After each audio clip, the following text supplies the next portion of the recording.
Hi guys, welcome back to Tollywood tossers. So మన IPL లో first match అయిపోయింది. So RCB versus SRH చాలా anticipated match. ఎన్నో expectations తో ఎన్నో ట్రాల్స్ తో మ్యాచ్ స్టార్ట్ అయింది. బట్ వన్ సైడ్ అయిపోయింది మ్యాచ్ అంతా.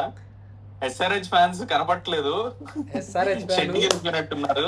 ఇప్పుడే షెడ్కి వెళ్ళి నేను రాను వీడియో కంటే దగ్గరుండి పిలిచి తీసుకొస్తున్నావు.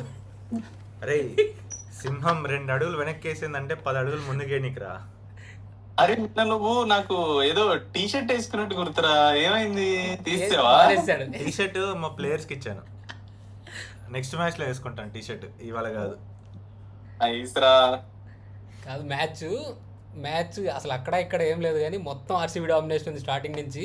జస్ట్ మిడిల్లో కొంచెం సన్ రైజ్ వైపు ఆడింది. ఇంకా ఆ క్యాచ్ అవి ఇవి బట్టి ఉంటే కొంచెం ఏమైనా చేంజ్ ఉండేది డైనమిక్స్, కానీ గెలుపు మాత్రం ఆర్సీబీదే ఉండేది.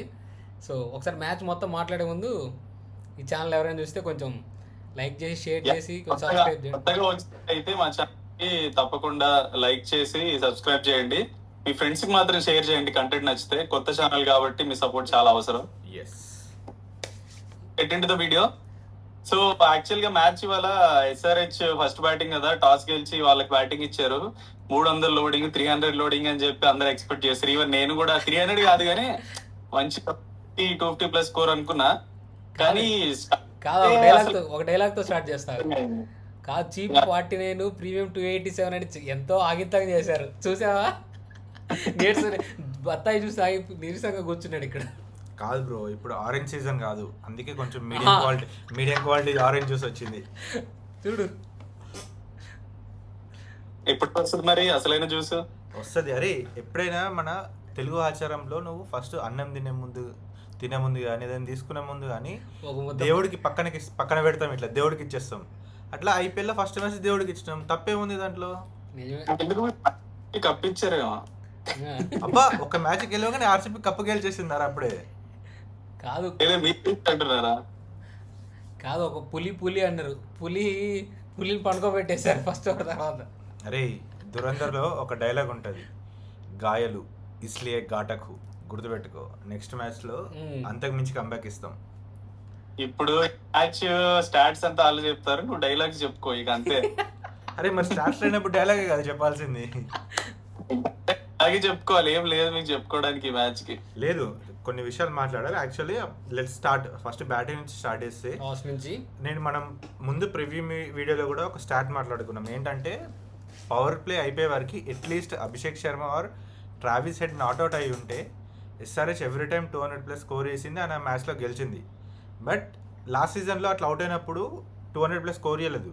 బట్ ఈ సీజన్లో ఏంటంటే ఇవాళ మ్యాచ్లో especially Travis head, Abhishek Sharma, Nitish Reddy వీళ్ళు ముగ్గురు 5 ఓవర్స్లో అవుట్ అయినా కూడా 200+ రీచ్ అయింది. అది one of the biggest positive for Sunrisers today in batting perspective. ఎందుకంటే ఆల్మోస్ట్ ఏంది 30 for 3 40 for 3 మొండే అంత పవర్ ప్లేలో అంత తక్కువ ఉండి కూడా లాస్ట్కి 200+ కొట్టడం, it's a very big positive. నాకు ఒకే ఒకటి ఏంటంటే ప్రివ్యూ మీడియాలో ఈ విషయం కూడా మాట్లాడుకున్నాం. లైక్ లాస్ట్ సీజన్లో ఫస్ట్ హాఫ్ ఆఫ్ ద సీజన్లో సేమ్ ఇలాంటి సిచ్యువేషన్లో ఉండే. Like Abhishek Sharma, Travis head out అయినప్పుడు నితీష్ కుమార్ రెడ్డి వచ్చేవాడు. కానీ లాస్ట్ సీజన్ నితీష్ కుమార్ రెడ్డి సరిగా ఆడలేదు ఫస్ట్ హాఫ్ ఆఫ్ ద సీజన్లో. ఎప్పుడైతే హ్యాండీ క్లాస్ అని నెంబర్ 4లో పంపించారో అప్పుడు ఎస్ఆర్హెచ్ కొంచెం బాగా ఆడడం స్టార్ట్ అయింది. బట్ ఆ మిస్టేక్ని రెక్టిఫై చేసుకున్న రన్లోపే మళ్ళీ ఇవాళ ఫస్ట్ మ్యాచ్లోనే 2 వికెట్లు పడగానే నితీష్ రెడ్డిని పంపించారు, క్లాస్ అని పంపించకుండా. అది ఏందో నాకు అసలు అర్థం కాలేదు.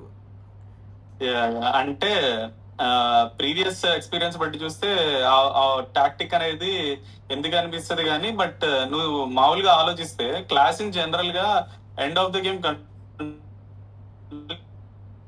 హిట్ ఇస్తాడు, కానీ ఎన్కేఆర్ అట్లా కాదు కదా, అంత ఫినిషింగ్ రోల్ అంత మంచిగా చేయలేడు end of the innings. So maybe దాని వల్ల కొద్దిగా ముందు పంపించి వికెట్ పడ్డాయి కాబట్టి క్లాస్ ఇన్ ఎండ్ లో ఉంటాడు అన్న పాయింట్. అది అట్లీస్ట్ ఎన్కేఆర్ నెంబర్ 4 కాకుండా నెంబర్ 5 పంపిస్తే అయిపోయింది. ఎందుకంటే క్లాస్ ఇన్ వాళ్ళ ఇన్నింగ్స్ లో కూడా నితీష్ రెడ్డి అవుట్ అయినాక చాలా సెన్సిబుల్గా ఆడిండు. లైక్ స్ట్రైక్ రొటేట్ చేస్తూ అక్కడ సైడ్ ఇషాన్ కిషన్ కొడుతుంటే ఇటు సైడ్ స్ట్రైక్ రొటేట్ చేస్తూ ఆడిండు.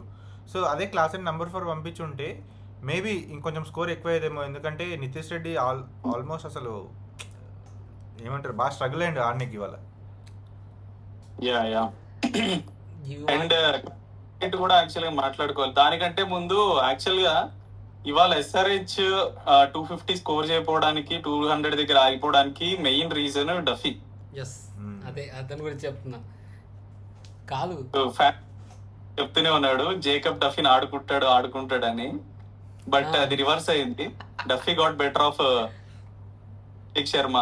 ఈవెన్ అభిషేక్ శర్మ 3 వికెట్స్ డఫీనే తీసాడు. దానివల్ల యాక్చువల్ గా అక్కడే గెలిచిపోయారు అక్కడే టర్నింగ్ బెంగళూరు.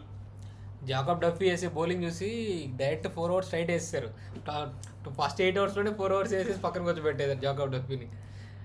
హ్యాజల్వుడ్కి రీప్లేస్మెంట్ ఉంటుంది అని మనం చెప్పలేము, కానీ likely to requisition. But Jacob Duffy రావడం వల్ల హ్యాజల్వుడ్లో కనీసం ఒక 80% అయినా న్యాయం చేశాడు. ఈ మ్యాచ్ అయితే ఆల్మోస్ట్ 100% న్యాయం చేశాడు. అండ్ మీ పాజిటివ్ బ్యాటింగ్ లో యాక్చువల్ గా వికెట్స్ పట్టాకని తర్వాత లోవర్ ఆర్డర్ లో బ్యాట్స్మెన్ కొడుతూనే ఓన్లీ చెప్పు. ఎస్పెషల్లీ అనికేత్ వర్మ చాలా మంది సీజన్ స్టార్ట్ అయ్యాక ముందు ప్రాక్టీస్ మ్యాచెస్ చూసి అసలు సలీల్ అరోరాని తీసుకొచ్చారు, అందరు సలీల్ అరోరా అన్నాడు అనికేత్ వర్మని పక్కన పెట్టి. కానీ సన్ రైజర్స్ యాక్చువల్ లివింగ్స్టోన్ని పక్కన పెట్టి ముగ్గురు ఆడించింది, నితీష్ కుమార్ రెడ్డి, సలీల్ అరోరా అండ్ అనికేత్ వర్మ. కానీ అనికేత్ వర్మ ప్రాక్టీస్ మ్యాచ్లో ఆడకుండా లాస్ట్ సీజన్ ఫామ్ కంటిన్యూ చేశాడు. ఇప్పుడు అసలు మామూలుగా లేదు, బిగ్గెస్ట్ పాజిటివ్ అగైన్. అదే చెప్తున్నా, పవర్ ప్లేలో 3 వికెట్స్ పడ్డా కూడా 300+ స్కోర్ చేసిందంటే that one of the big positive ఈ మ్యాచ్ లో. బ్యాటింగ్ మాత్రం SRH సార్టెడ్ ఉంది ఈ మ్యాచ్ లో, కానీ 8 నెంబర్ 8 వరకు బ్యాటింగ్ చాలా బాగుంది. అండ్ సాయిల్ అరోరా కూడా ప్రామిసింగ్, లైక్ థర్డ్ బాల్ 6 కొట్టినట్టున్నాడు. ఆ బాల్ కూడా మేబీ గ్యాప్ చూద్దాం అనుకుని అవుట్ అయ్యాడు. ఫస్ట్ మ్యాచ్ కదా, మేబీ తర్వాత పికప్ అవ్వచ్చు. ఇట్ వాజ్ SRH కి వచ్చిన స్టార్ట్ తో చూస్తే at the end of first innings decent score వాళ్ళు వచ్చిన స్టార్ట్ కి. అవును, సో పర్లేదు, ఏమన్నా క్లోజ్ కూడా మేబీ ఏమన్నా కొద్దిగా టైట్ చేస్తారు అనుకున్నాం. కానీ మీ ఆర్సీబీ ఎట్లయితే ఇన్నింగ్ స్టార్ట్ చేసిందో వెనక్కి తిరిగి చూడలా. ఫిల్సాల్ట్ అవుట్ అయ్యాడు, ఓకే దట్స్ ఫైన్. కానీ దేవదత్ పడిక్కలు ఆడతారు అనుకున్నా, కానీ ఇంత ఫాస్ట్గా ఆడతారని నేను ఎక్స్పెక్ట్ చేయాలి. 150 స్ట్రైక్ రేట్ ఓకే, కానీ 200+ స్ట్రైక్ రేట్తో ఆడాడు మోస్ట్లీ. అసలు ఫస్ట్ ఇన్నింగ్స్ బ్యాటింగ్ ఆడేటప్పుడు చాలా స్ట్రగుల్ అవుతుంది, బాల్ బాగా బౌన్స్ అవుతుంది, కొంచెం హెవీ బౌన్స్ ఉంది. కానీ దేవదత్ పడిక్కలు ఆడటం చూస్తుంటే జస్ట్ ఇలా ఫ్లిక్ చేస్తే 6 కరెక్ట్ టైం చేస్తున్నాడు. ముందు ఫ్రంట్ ఫుట్కి వచ్చి స్పిన్లో ఇలా ఫ్లిక్ చేశాడు, చూస్తే 6. బ్రో అవే షాట్స్ మా SRH బ్యాటర్స్ ఆడితే పోయి ఫీల్డర్ చేతిలో పడ్డాయి, అన్ని ఫీల్డర్ చేతిలోకి వెళ్ళాయి. అండ్ ఇంకోటి మాట్లాడుకోవాలి, first main controversy Heinrich Klaasen out అయిన బాల్. అసలు ఎట్లా బ్రో థర్డ్ ఎంపైర్ చూడకుండా అంత మంచిగా చూస్తే ప్రతి ఒక్కడికి, ఆఖరికి కామెంటేటర్స్ కూడా అంటున్నారు అక్కడ కుషన్ కదిలింది. నువ్వు థర్డ్ ఎంపైర్ చేసినప్పుడు కంక్లూజివ్గా లేకుండా నువ్వు అంత ఈజీగా వేరే యాంగిల్స్ అడగకుండా నువ్వు అంత ఈజీగా అవుట్ ఎట్లా ఇస్తావు? అంత అసలు చూసే వాళ్ళు ప్రతి ఒక్కరు, నాకు తెలుసు ఒక్కడు కూడా అది నా అవుట్ అని చెప్పాడు, చూసిన ప్రతి ఒక్కడు. ఏమో బ్రో, నాకైతే అవుటే అనిపించింది. మీకు అనిపిస్తుంది బ్రో మీ ఆర్సీబీకి, ఎందుకంటే కాదు వాడికి ఫిల్సాల్ట్ కూడా తెలుసు అక్కడ దాకిందండి. వాడు ఎంత కాన్ఫిడెంట్గా క్యాచ్ కంప్లీట్ చేసి అది ఇది అని కూడా బాగా షో చేసిండు. కానీ అంత మంచిగా కుషన్ కదిలింది, థర్డ్ ఎంపైర్ కూడా అసలు వేరే యాంగిల్స్ చూడకుండా అంత ఈజీగా డిసిజన్ ఇవ్వడం మాత్రం ఇట్స్ వెరీ నాకు నచ్చలేదు అసలు. ఎందుకంటే క్లాసన్ కానీ అదే కంటిన్యూ చేస్తుంటే మేబీ 220, 230 వెళ్ళేదేమో స్కోరు. కాదు, ఇది జస్ట్ SRH ఫ్యాన్ ఇల్యూజనే, కానీ నాకేం తగిలినట్టు అనిపించలేదు అన్న. నేను క్లోజ్గా చూసా, ఒక్కసారి ట్విట్టర్ ఓపెన్ చేసి చూడు. ట్విట్టర్ ఎందుకు, కామెంటేటర్సే చెప్పిండ్రు. వాడు తగలేదు పక్కన పెడితే, డౌట్ఫుల్ ఉన్నప్పుడు నువ్వు డిఫరెంట్ యాంగిల్స్ నుంచి చూడాలి. థర్డ్ ఎంపైర్ అది చేయలేదు, ఒకటే యాంగిల్ అవుట్ ఇచ్చాడు. పోనీ సరే యాంగిల్స్ లేవనుకుంటే అయిపోయిన తర్వాత వాడు పట్టిన క్యాచ్ 360 డిగ్రీ వ్యూ అని చెప్పి డిఫరెంట్ యాంగిల్స్ లో అప్పుడు చూపిస్తున్నారు. డెసిషన్ పాడిన షో కోసం ఇవన్నీ చూపించుకుంటే ఎందుకు ఉపయోగం లేదు కదా. అది నాకైతే తగలేదు అనిపించింది ఫ్రెండ్స్, వీళ్ళిద్దరికైతే తగిలింది అనిపించింది. మీకేమనిపించింది ఒకసారి కమెంట్ చేయండి. అవుటా నాట్ అవుటా, అది తగిలిందా తగలేదా? ఒక SRH ఫ్యాన్ కమెంట్ చేయకుండా RCB ఫ్యాన్ కమెంట్ చేసి జనరల్ ఆడియన్ కమెంట్ చేయండి తగిలిందో లేదో. బట్ ఆర్సీబీ వచ్చి అందరూ క్లిక్ అయ్యారు. సాల్ట్ యాక్చువల్ గా తన బ్యాట్ ఫామ్, వరల్డ్ కప్ లో ఉన్న బ్యాట్ ఫామ్ కంటిన్యూ చేస్తూ అవుట్ అయ్యాడు. కానీ ద వే మిగతా బ్యాట్స్మెన్ అందరూ వచ్చిన వాళ్ళందరూ చాలా బాడారు. ఆర్సీబీకి ఎక్స్పెక్ట్ చేయలే మరి 16 ఓవర్స్ లోనే మ్యాచ్ ముగిస్తారని. కోహ్లీ కూడా మంచి స్ట్రైక్, ఫస్ట్ లో కొద్ది పోగాడిన తర్వాత పికప్ చేశాడు. నా బిగ్గెస్ట్ ఫియర్ ఏంటంటే మ్యాచ్ ఓడిపోవడం ఏంటో కానీ ఆ net run rate -2.9 net run rate ఉంది చూడు, నాకు అది బిగ్గెస్ట్ ఫియర్. ఈ లాస్ట్కి వచ్చి గ్రూప్ స్టేజ్ అయిపోయేసరికి లాస్ట్ క్వాలిఫైయింగ్ టాప్ 4 క్వాలిఫై అయితే మళ్ళీ సిచ్యువేషన్ ఉన్నప్పుడు ఈ నెట్ రన్ రేట్ వచ్చి తగులుకుంటుంది మాకు. మరీ ఇంత ఓడిపోవడం ఒక ఎత్తు, మరి ఇంత వర్స్గా ఓడిపోవడం ఒక ఎత్తు. అట్లీస్ట్ ఓడిపోయినా కూడా అట్లీస్ట్ కొంచెం నెట్ రన్ రేట్ 18-19 ఓవర్స్కి చేజ్ చేసి ఉంటే ఏం కాకపోయేది. మరీ 15.4 అంటే చాలా నెట్ రన్ రేట్ గట్టి దెబ్బ పడింది. పక్క గుర్తుపెట్టుకోండి, ఇదే నెట్ రన్ రేట్ లాస్ట్ వచ్చేసరికి క్వాలిఫైయింగ్ టైంకి పక్క దెబ్బేస్తుంది ఎస్ఆర్హెచ్కి ఇది. ఇంకొకటి ఆరెంజ్ ఆర్మీ ఫ్యాన్స్ ఆ జ్యూస్ పిండేస్తాం, ప్లే విత్ ఫైర్ ఇవన్నీ అన్నారు. ఈ 10 రోజులు ఈ దెబ్బతో అందరు చల్లబడుతున్నారు తెలిసి. బ్రో నేను చెప్తున్నా కదా, నువ్వు గుర్తుపెట్టుకో, సింహం 2 అడుగులు వెనక్కేస్తే 10 అడుగులు ముందుకేనికి. సో అంటే ఇంకో ఏంటది, ఒక మ్యాచ్ అయిపోయింది, ఇంకో మ్యాచ్ కి ఓడిపోద్ది అని చెప్తున్నావా? లేదు, ఒక మ్యాచ్ అయిపోతే ఇంకా 5 మ్యాచెస్ గెలుస్తామని చెప్తున్నా.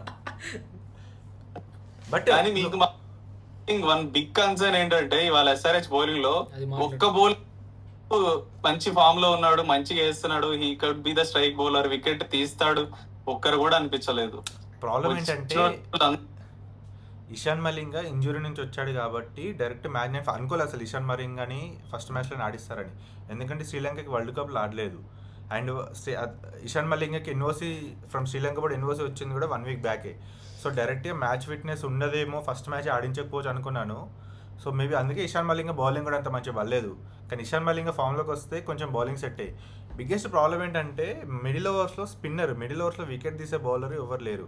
యాక్చువల్లీ శివం కుమార్ని ఆడిస్తారు అనుకున్నాను, బట్ డేవిడ్ పెన్ని తీసుకొచ్చారు. డేవిడ్ పెన్ యాక్చువల్ బాగానే వేసాడు, 3 వికెట్స్, ఒక క్యాచ్ డ్రాప్ అయింది. డేవిడ్ పెన్ కూడా బాగానే వేస్తాడు. కానీ బిగ్గెస్ట్ ఇంకా స్టిల్ కన్సర్న్ ఏంటంటే ఒక స్పిన్నర్, మంచి మిడిల్ ఓవర్స్లో వికెట్ తీసే స్పిన్నర్. నాకు ఎందుకో మేబీ నెక్స్ట్ మ్యాచ్లో హర్ష్ దుబేస్ ప్లేస్లో శివం కుమార్ని తీసుకొస్తారేమో అనిపిస్తుంది. ఒక్క స్ట్రైక్ బౌలర్ వేయడు మీ దాంట్లో, లైక్ మనకి బౌలర్ ఉన్నాడు, అట్లీస్ట్ ఒక 4 ఓవర్ సేఫ్ అని చెప్పుకోవడానికి లేదు. వాళ్ళు ముందు నుంచి కూడా వాళ్ళు అలా డిపెండ్ అయ్యి రాలేదు. వాళ్ళు ఫస్ట్ బ్యాట్ కమిన్స్ ఉంటాడు లీడ్ అటాకర్గా. సో వీళ్ళందరూ కొంచెం అప్పుడప్పుడు రన్స్ ఇచ్చినా వీళ్ళు బ్యాటింగ్ ఎక్కువ కొడతాం కదా అనే మైండ్ సెట్లోనే టీంని ఫామ్ చేశారు. సో అంతే, ఇంకా అలాగే జరుగుతుంది. నీ 14 మ్యాచెస్ అలాగే ఉంటుంది మోస్ట్లీ. కాదు, నువ్వు మా బౌలింగ్ గురించి మాట్లాడుతున్నావు. వీళ్ళ బౌలింగ్ లో 3 వికెట్స్ పవర్ ప్లేలో పోయినా కూడా 200+ కొట్టినాం. అదొక బౌలింగ్ అని చెప్పి నేను చూస్తుంటేనే చెప్పా, మాకు స్కోర్ కావాలి, మాకు ఎంటర్టైన్మెంట్ కావాలి, అదంతా వదిలిపెట్టు, ఎన్ని అవసరం లేదు. పవర్ ప్లేలో ఎవరు బ్రో 3 వికెట్స్ తీసి కూడా 200+ ఇచ్చేది బౌలింగ్ మేము ఇచ్చాం కదా. ఏవైనా చెప్తున్నా, చేయాలన్నా మా బౌలింగ్ గురించి మాట్లాడే కంటే ఫస్ట్ మీ బౌలింగ్ గురించి చూసుకో. మా దాంట్లో భువనేశ్వర్ జాకబ్ డఫీ వేస్తే కనీసం ఆపుకోవాలి, కొట్టాలి మెయిన్ ఓవర్ల నుంచి. కానీ ఎస్ఆర్హెచ్ మీద ఎవడున్నాడు చెప్పు, అక్కడ చెప్పు. కృణాల్ పాండ్యా బాల్ ఇసిరేస్తుంటే కొడుతున్నారు 6లు అక్కడ స్టేడియంలో. Okay, cool down. సో ఇవాళకి ఆర్సీబీ అయితే పై చేయండి. సో చూద్దాం, నెక్స్ట్ మ్యాచ్ ఉంటది కదా హైదరాబాద్ లో, అప్పుడు లాస్ట్ మ్యాచ్. సో చాలాసేపు వెయిట్ చేయాలి. ఈ లోపు ఎస్ఆర్హెచ్ మరి కంబ్యాక్ ఇస్తారా లేదో చూద్దాం. రేపు వచ్చేసి ముంబై కేకేఆర్ మ్యాచ్ ఉంది సండే. సో అది హై స్కోర్ మ్యాచ్ చేయవచ్చు ముంబైలో కాబట్టి. అది నెక్స్ట్ మాట్లాడదాం. రేపు కలుద్దాం ఇలాగే ఇంకొక రేపుతో. అంతటి వరకు బాయ్.